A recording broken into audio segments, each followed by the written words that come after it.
हाँ जी। तो international economics का थ्योरी जो हम डिस्कस कर रहे थे, इसका है ये पार्ट 2।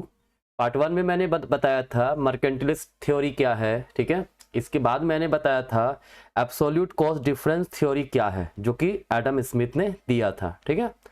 आज डिस्कस करेंगे हम लोग इंटरनेशनल ट्रेड थ्योरी, जो पार्ट 2 है। इसमें डिस्कस करेंगे कॉम्पेरेटिव कॉस्ट एडवांटेज थ्योरी, ठीक है। कौन सा theory? Comparative cost advantage theory, अर्थात इसको हम लोग बोलते हैं तुलनात्मक लागत लाभ सिद्धांत, है ना। ये दिया है प्रोफेसर रिकार्डो ने, ठीक है। देखिए, अगर आपको ध्यान होगा तो एडम स्मिथ का जो एब्सोल्यूट कॉस्ट डिफरेंस था, उसमें क्या कहा गया था? कोई कंट्री अगर एब्सोल्यूट रूप से, निरपेक्ष रूप से किसी वस्तु के उत्पादन में बेहतर स्थिति में है, तो उस देश को उसी वस्तु का उत्पादन करना चाहिए, उसमें विशेषज्ञता मतलब स्पेशलाइजेशन कर लेना चाहिए और उसका निर्यात करना चाहिए, ठीक है। और जो देश जिसमें एब्सोल्यूट रूप से हानि की स्थिति में है, ठीक है, वो उस वस्तु का उत्पादन नहीं करेगा। वो क्या करेगा? उस वस्तु को इंपोर्ट करेगा दूसरे कंट्री से, ठीक है। जैसे पहले मैं एक एग्जांपल देता हूं, उसके बाद मैं पूरा कंसेप्ट समझूंगा, हम लोग समझेंगे, ठीक है। देखिए, अगर मान लीजिए हमारे पास दो कंट्री है, यूएस है और यूके है, ठीक है, क्लियर। यूएस मान लीजिए विट जो है वो प्रोड्यूस कर पाता है, विट, और मान लीजिए जूट प्रोड्यूस कर रहा है, ठीक है।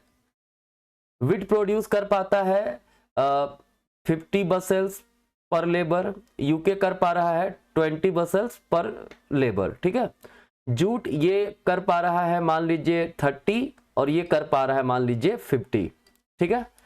तो यहां से देख क्लियर हो रहा है हमारा कंसेप्ट क्या? जो यूएस है विट में बेहतर स्थिति में है, यूके जो है 50 जूट में बेहतर स्थिति में है। यूएस किस में बेहतर है? विट में। यूके किस में बेहतर है? जूट में। ये एब्सोल्यूट कॉस्ट डिफरेंस था, ठीक है। लेकिन क्या हो अगर एब्सोल्यूट रूप से स्थिति यूके की किसी में अच्छी ना हो? जैसे मान लीजिए इसमें मान लीजिए यूके का 10 होता, तो यहां क्या होता? यहां पे अगर देखा जाए तो यूएस प्रोड्यूस कर पा रहा है 50 बसेल ऑफ विट, ठीक है, जूट 30, क्लियर। यूके विट का 20 बसेस और जूट का 10, ठीक है। मतलब दोनों ही प्रोडक्ट में यूके की स्थिति खराब है और दोनों ही प्रोडक्ट में यूएस की स्थिति अच्छी है। मतलब यूएस एब्सोल्यूट रूप से दोनों ही कमोडिटी के प्रोडक्शन में बेहतर स्थिति में है। तो एब्सोल्यूट कॉस्ट डिफरेंस का थ्योरी कहता है कि अमेरिका को ही वीट और जूट दोनों का प्रोडक्शन करना चाहिए और बेचना चाहिए किसे? यूके को। मतलब यूके सिर्फ इंपोर्ट करेगा, एक्सपोर्ट नहीं करेगा। बट ये तो गलत है ना। अगर कोई दो कंट्री है तो सिर्फ एक ही कंट्री एक्सपोर्ट कैसे करेगा? क्लियर। तो इसी थ्योरी का, इसी प्रॉब्लम का जो सॉल्यूशन है वो हमें मिला है कहां पे? Ricardian theory of comparative cost advantage theory, ठीक है। हम लोग पूरा एग्जांपल से समझेंगे कैसे, कहां पे क्या हो रहा है, ठीक है। ये थ्योरी जो है 1817 में दिया गया है प्रोफेसर रिकार्डो के द्वारा। उनका बुक था, बुक का नाम याद रखिए, क्रोनोलॉजिकल ऑर्डर में पूछता है, principle of political economy and taxation, ठीक है। कहता the theory of comparative advantage states that, ठीक है, जो हमारा तुलनात्मक लागत लाभ सिद्धांत ही कहता है कि अदर थिंग बीइंग इक्वल, बाकी चीजें सब स्थिर रहे, वैसे स्थिति में a country tend to specialise and export those commodity in the production of which it has maximum cost comparative cost advantage और मिनिमम कंपैरेटिव डिसएडवांटेज। मतलब एक कंट्री उस वस्तु का उत्पादन करेगा, उसमें स्पेशलाइज होगा और उसका एक्सपोर्ट करेगा जिसमें उसे तुलनात्मक रूप से सब ज्यादा से ज्यादा कंपैरेटिव कॉस्ट एडवांटेज मिल रहा हो, ठीक है। मतलब तुलनात्मक रूप से लागत में लाभ मिल रहा हो या फिर कम से कम हानि हो रहा हो, ठीक है। ध्यान रखिए, या तो जिसमें सबसे ज्यादा तुलनात्मक लाभ हो रहा हो या फिर सबसे कम तुलनात्मक जो है हानि हो रहा हो, ठीक है। कहता है the country will import those goods which have relatively less comparative cost advantage and greater disadvantage, ठीक है। और इंपोर्ट किसमें करे, किसका इंपोर्ट करेगा, जिसमें कंपैरेटिव रूप से जो एडवांटेज मिल रहा है, जो लाभ मिल रहा है वो कम मिल रहा हो, ठीक है, लाभ कम हो रहा हो या फिर जो हानि है वो बहुत ज्यादा हो रहा हो, तो उसका वो उत्पादन नहीं करेगा, वो क्या करेगा, इंपोर्ट करेगा। ठीक है, चलिए पहले हम लोग इसका अजम्पशन देखते, फिर अभी एग्जांपल से समझेंगे, पूरा क्लियर हो जाएगा। ठीक है, देखिए ये थ्योरी जो है 2x2x1 मॉडल पर बेस्ड है। इसका मतलब है दो वस्तु है, ठीक है, दो देश है और उत्पादन का साधन सिर्फ एक है, वो है लेबर। ठीक है, फिर labour is homogeneous in terms of efficiency in a particular country, मतलब एक कंट्री में जो लेबर जो है वो होमोजीनियस है, मतलब होमोजीनियस का मतलब होता है एक जैसा। एक जैसा क्या, लंबाई, चौड़ाई, हेल्थ नहीं, इफिशियंसी, काम करने की क्षमता, सब लेबर की एक जैसी है। फिर एक कांस्टेंट रिटर्न टू स्केल, मतलब स्थिर पैमाने का प्रतिफल है। इसका मतलब क्या होता है, इसका मतलब है अगर मान लीजिए 10% फैक्टर बढ़ाएंगे तो उत्पादन भी 10% बढ़ेगा। ठीक है, नो ट्रांसपोर्टेशन कॉस्ट, मतलब किसी प्रकार का कोई बैरियर नहीं है, कोई ट्रांसपोर्टेशन कॉस्ट नहीं है। Perfect mobility of factor with in the nation and perfect immobility across the nation, देश के अंदर एक साधन आसानी से यहां वहां जा सकते हैं, मतलब झारखंड से बिहार, बिहार से उड़ीसा, उड़ीसा से महाराष्ट्र, आराम से एक देश के अंदर साधन यहां से वहां जा सकते हैं। लेकिन जो नेशंस के बीच में, मतलब इंडिया से अमेरिका, अमेरिका से इंडिया, इसमें साधन जो है आसानी से नहीं जाते हैं। ठीक है, फिर कहता है included labour theory of value, मतलब लेबर थ्योरी ऑफ वैल्यू का मतलब चूंकि सिर्फ एक साधन है उत्पादन का, वो है लेबर, तो value of good is judged by the labour input, मतलब जिसमें जितना ज्यादा लेबर लगेगा उसमें कहेंगे हम लोग उसका वैल्यू उतना ही ज्यादा है। ठीक है, मतलब वस्तु का वैल्यू डिसाइड किसके द्वारा होगा, लेबर के द्वारा होगा। ठीक है, according to this theory basis of trade will be difference in labour productivity, इसमें कहता है लेबर की प्रोडक्टिविटी जैसे इंडिया में अलग है, इंडिया मान लीजिए एक लेबर से ज्यादा उत्पादन हो रहा है, अमेरिका में एक लेबर से उसका उत्पादन कम हो रहा है, तो यही रीजन है जिसके कारण ट्रेड होता है। इंडिया अगर प्रोडक्टिविटी लेबर की ज्यादा है तो उसमें स्पेशलाइज हो जाएगा, उसी का एक्सपोर्ट इंडिया करेगा, और अमेरिका जहां पे लेबर की प्रोडक्टिविटी कम है तो वो उसका उत्पादन नहीं करेगा, वो इंडिया से खरीद लेगा। ठीक है, चलिए अब हम लोग पहले इसका एग्जाम्पल समझते हैं। ठीक है, देखिए यहां पे ध्यान से दो कंट्री लिया गया है, यूएस एंड यूके। ठीक है, दोनों कंट्री दो वस्तु बना रहा है, विट और क्लोथ, है ना। विट दिया हुआ बसेल्स पर आर लेबर में, और क्लोथ दिया पर यार्ड लेबर में, मतलब आर में, 1 घंटे में। ठीक है, अब कहता है ध्यान से देखिए, यूएस जो है विट बसेल पर आर 6 प्रोड्यूस कर पा रहा है और क्लोथ 4 यार्ड प्रोड्यूस कर पा रहा है। वही UK 1 bushel of wheat produce कर पा रहा है और 2 यार्ड ऑफ क्लोथ प्रोड्यूस कर पा रहा है। ठीक है, अगर ध्यान से देखें तो यहां पे समझ में आ रहा है यूएस दोनों ही प्रोडक्ट में बेहतर स्थिति में है, मतलब दोनों में एब्सोल्यूट रूप से एडवांटेज है। किसको, यूएस को। तो एडम स्मिथ का थ्योरी कहता था अमेरिका को ही विट भी प्रोड्यूस करना चाहिए, क्लोथ भी करना चाहिए, बट ऐसे ट्रेड कैसे होगा, है ना। तो इसके लिए कंपैरेटिव कॉस्ट एडवांटेज में क्या कहा गया, ध्यान से सुनिए, पहले शॉर्ट बताते फिर डिटेल में जो लिखा वो बताते हैं। कहता है अगर हम बात करें विट का, तो विट में देखो तो डिफरेंस कितना ज्यादा है, बहुत ज्यादा डिफरेंस है। मतलब अमेरिका 6 बसेल प्रोड्यूस कर पा रहा है, यूके सिर्फ 1 बसेल।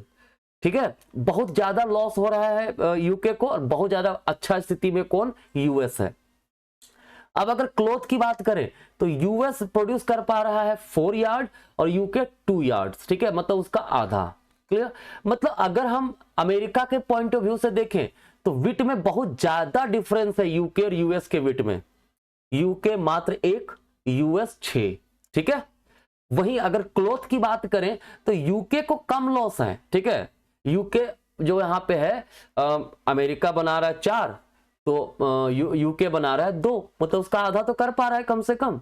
तो अगर ध्यान से देखा जाए तो यूएस जो है ग्रेटर एडवांटेज है विट में, यूएस को ग्रेटर एडवांटेज किसमें, विट में है, और यूके को मिनिमम जो कम हानि हो रहा है वो किसमें हो रहा है, क्लोथ में। क्योंकि अगर विट की बात करें यूएस यूके का, तो विट में बहुत डिफरेंस है, 5 का डिफरेंस है, लेकिन यहाँ पे सिर्फ 2 का डिफरेंस है। ठीक है, तो कम हानि कहाँ पे है, इसमें क्लोथ में है। ठीक है, तो ये स्थिति जो है एब्सोल्यूट कॉस्ट एडवांटेज में नहीं बताया गया था। ठीक है, देखिए ध्यान से, कहता है UK labour is half as productive in cloth but 6 time less productive in wheat with respect to United State. ठीक है, मतलब यूके जो है उसका जो प्रोडक्टिविटी उत्पादन करने की क्षमता है, ठीक है, वो क्या है, हाफ है, किससे, क्लोथ से, क्लोथ का आधा है, लेकिन 6 टाइम लेस है किससे, विट से। तो United kingdom has a comparative advantage in cloth. ठीक है, अगर कंपैरेटिव रूप से एडवांटेज की स्थिति देखें तो जो यूके है इसको एडवांटेज कहां मिल रहा है, क्लोथ में, क्योंकि कम हानि की स्थिति में है। ठीक है, on the other hand United State has an absolute advantage in both. अगर वही एडम स्मिथ का एब्सोल्यूट एडवांटेज देखें तो दोनों में बेहतर स्थिति में है। ठीक है, clear with respect to United Kingdom, but since its absolute advantage is greater in wheat, wheat में ग्रेटर एडवांटेज है। ठीक है, in then in cloth, cloth से ज्यादा एडवांटेज किसमें, विट में है। तो United State has a comparative advantage in wheat, तो इस कारण से तुलनात्मक रूप से विट के प्रोडक्शन में यूएस का स्थिति ज्यादा अच्छा है। ठीक है, clear. To summarize, the US absolute advantage greater in wit, so its comparative advantage lies in wit। अगर ध्यान से देखें तो यूएस का जो एब्सोल्यूट एडवांटेज है, ठीक है, निरपेक्ष रूप से ज्यादा फायदा का स्थिति में कहां पे है, विट में है। इसीलिए कहेंगे कि अमेरिका का तुलनात्मक लाभ, कंपैरेटिव एडवांटेज ज्यादा कहां मिल रहा है, विट में मिल रहा है। ठीक है, वहीं the United kingdom absolute disadvantage is smaller in cloth. अगर एब्सोल्यूट डिसएडवांटेज देखें तो यहां पे 6 टाइम कम था, यहां 2 टाइम कम है। ठीक है, तो कहां यूके का कम डिसएडवांटेज, लेस डिसएडवांटेज कहां पे है, क्लोथ में है। ठीक है, so it's comparative advantage lie in cloth. इसके कारण क्या होगा, क्योंकि एब्सोल्यूट हानि कम हो रहा है क्लोथ में, तो यूके को कहेंगे कि यहां पे कंपैरेटिव एडवांटेज इसको मिलेगा कब, जब वो बनाएगा क्लोथ को। ठीक है, according to the law of comparative advantage both nation can gain if United State specialise in the production of wheat and export some of it in exchange for the British cloth. At the same time, United Kingdom is specializing in the production and exporting of cloth. तो कहता है ऐसी स्थिति में international trade करने से लाभ होगा। कब लाभ होगा भाई, लाभ तब होगा जब अमेरिका विट के प्रोडक्शन में स्पेशलाइज हो जाता है और यूके क्लोथ के प्रोडक्शन में स्पेशलाइज हो जाता है, उसी का एक्सपोर्ट करता है।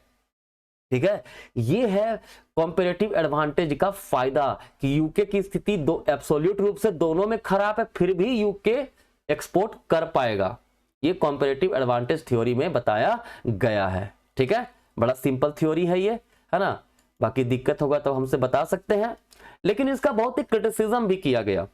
क्रिटिसिज्म किस बेसिस पे किया गया भाई, क्रिटिसिज्म इस बेसिस पे किया गया कि इस थ्योरी में माना गया सिर्फ लेबर ही एक साधन है जिसके द्वारा उत्पादन होता है, लेबर ही डिसाइड करता है कि किसी वस्तु की वैल्यू क्या होगी। क्या ऐसा है कि सिर्फ लेबर के द्वारा ही प्रोडक्शन हो पाएगा?